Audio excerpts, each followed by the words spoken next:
Today we are going to locate the onboard diagnostic connector and the fuses. This is done on a Renault Clio on a 56 plate.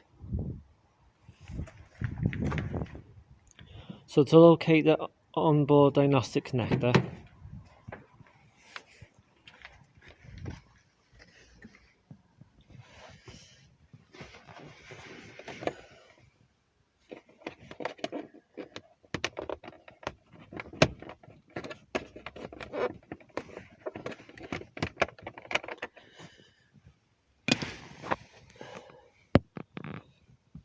and there it is.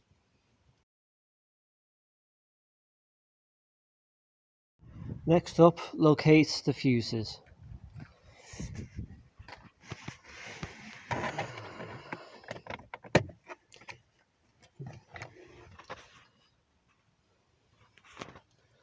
Then just on the side of the panel you got the diagram.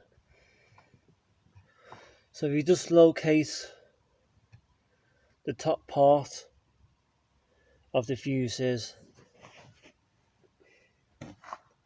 then just work your way down, you'll be able to locate which fuses are what.